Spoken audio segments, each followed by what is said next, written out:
EPS 95 जिंदाबाद, EPS 95 जिंदाबाद, EPS 95। सर्वप्रथम मी आपलं अभिनंदन करतो की तुम्ही आम्हाला बोलायची संधी दिली।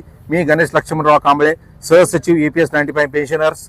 आज दिनांक 27/3/2026 रोजी आम्हाला आमचे वरिष्ठांनी दिलेल्या आदेशानुसार EPS 95 पेन्शन वाढीव मिळण्यासाठी आम्ही आंदोलन केलेलं आहे। हे आंदोलनाची प्रत आणि आमची 4 प्रमुख मागण्या आहेत। EPS 95 पेन्शनची आमची पेन्शन वाढून मिळावी, ज्यांना पेन्शन भेटत नाही त्यांना 5000 भेटावे, आणि सुप्रीम कोर्टाचे जे जजमेंट आहे 4/10/2016 आणि 4/11/2022 या सुप्रीम कोर्टाच्या आदेशान्वये आम्हाला पेन्शन मिळण्यात यावी, देण्यात यावी। लोकसभेमध्ये, राज्यसभेमध्ये आणि समिती जे अपॉइंट केली, याच्या आधी उडीसाचे जे अध्यक्ष होते मेहताब साहेब खासदार, आताचे खासदार आहेत बोम्माई सर। आता जे नवीन समिती 17/3/2026 ला जी अपॉइंट झाली, त्या समितीच्या माध्यमातून जे काही रिकमेंडेशन होईल अशी अपेक्षा आमच्या वरिष्ठांनी आज व्यक्त केलेली आहे।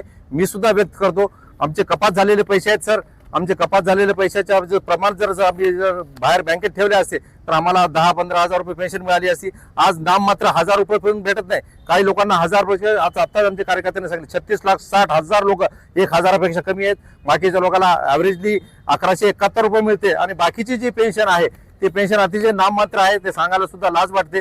परंतु सरकारने, केंद्र सरकारने ज्यांचं 1 रुपया बी कॉन्ट्रीब्युशन नाहीये त्यांना तुम्ही 10,000 20,000 रुपये पेन्शन दिले। आता आम्ही कोणाचं नाव घेत नाही आणि कोणावरचा अन्याय होणे असं आमची इच्छा नाही, परंतु आम्ही कर्मचारी आमचं आयुष्यभर 30-35 वर्ष आम्ही घातलेले कॉन्ट्रीब्युशन दिलेलं आहे। जर सरकारला जर पैशाची जर तुटवडा होत असेल तर आमचे जमा झालेले पैसे आजच्या तारखेमध्ये जे काही सेन्सेक्स प्रमाणे होतील ते आम्हाला पैसे परत करावे, नंतर पेन्शन वाढवून द्यावे। 2 पर्यायापैकी 1 पर्याय असा आहे, असं आम्ही तुमच्या मार्फत शासनाच्या वतीने आम्ही विनंती करतो की आमचा न्याय ताबडतोब द्यावा। आता तुम्ही बघा सर, 10-11 वर्षापासून ह्या लोकांचे काय दर दिवशी कमीत कमी 200 ते 250 लोक आमचे मरत आहेत।